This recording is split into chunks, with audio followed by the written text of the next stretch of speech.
ലോകകപ്പിന്റെ global accommodation ടീമിന്റെ ഭാഗമായി മലയാളിയായ വർഗീസ് എടാട്ടുകാരൻ ടീം ബേസ് ക്യാമ്പുകൾ ഉൾപ്പെടെ VIP അക്കോമഡേഷന്റെ ചുമതല വർഗീസിന്റെ നേതൃത്വത്തിലുള്ള സംഘത്തിനാണ്. തൃശൂർ മാള സ്വദേശിയാണ് വർഗീസ് എടാട്ടുകാരൻ.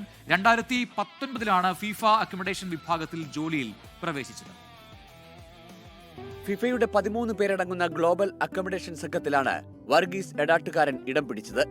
കനേഡിയൻ മത്സരങ്ങളുടെ VIP ടീം ഹോട്ടലുകളുടെ പൂർണ്ണ ചുമതല കാനഡയിലെ വാൻകൂർ കേന്ദ്രീകരിച്ച് നിർവഹിക്കുന്നത് വർഗീസ് ആണ്. കാനഡയിലെ മത്സരങ്ങൾക്ക് ശേഷം അദ്ദേഹം അമേരിക്കയിലെ ഡാലസിലേക്ക് മാറും. ഇതാദ്യമായല്ല ഫിഫയുടെ വൻകിട ടൂർണമെന്റുകൾക്ക് വർഗീസ് ചുക്കാൻ പിടിക്കുന്നത്. 2019 ഫിഫയ്ക്ക് കീഴിൽ പ്രവർത്തനം ആരംഭിച്ച ശേഷം ഖത്തർ ലോകകപ്പ്, ഓസ്ട്രേലിയയിലും ന്യൂസിലൻഡിലും നടന്ന വനിതാ ലോകകപ്പ്, വിവിധ ക്ലബ് ലോകകപ്പുകൾ എന്നിവയുടെ നടത്തിപ്പിൽ വർഗീസ് മുൻനിരയിലുണ്ടായിരുന്നു.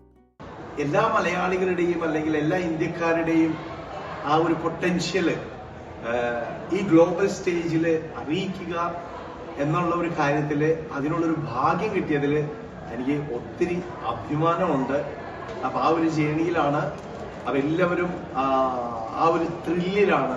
2022 ഇന്ത്യയിൽ നടന്ന ഫിഫ അണ്ടർ-17 വനിതാ ലോകകപ്പിന്റെ പ്രൊജക്ട് ലീഡും വർഗീസ് ആയിരുന്നു.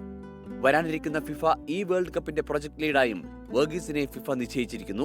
1990 ദുബൈയിലെ ഹോസ്പിറ്റാലിറ്റി രംഗത്ത് നിന്നാണ് വർഗീസ് തന്റെ കരിയർ ആരംഭിക്കുന്നത്. JW Marriott, Jumeirah beach hotel തുടങ്ങിയ പ്രമുഖ അന്താരാഷ്ട്ര ബ്രാൻഡുകളിൽ പ്രവർത്തിച്ച പരിചയ സമ്പത്തുമായാണ് ഫിഫയിലേക്ക് എത്തിയത്.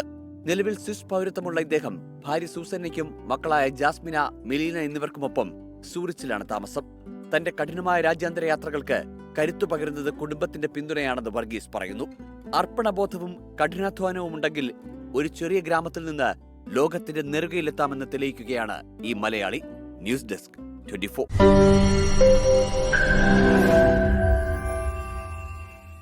ലോകത്തെവിടെയായാലും ഏത് സമയത്തും 24 വാർത്തകളും ഓഗ്മെന്റഡ് റിയാലിറ്റി പാക്കേജുകളും എക്സ്പ്ലെയിനറുകളും വിശദമായി കാണാൻ ഞങ്ങളുടെ YouTube ചാനൽ നിങ്ങൾക്ക് സബ്സ്ക്രൈബ് ചെയ്യാം.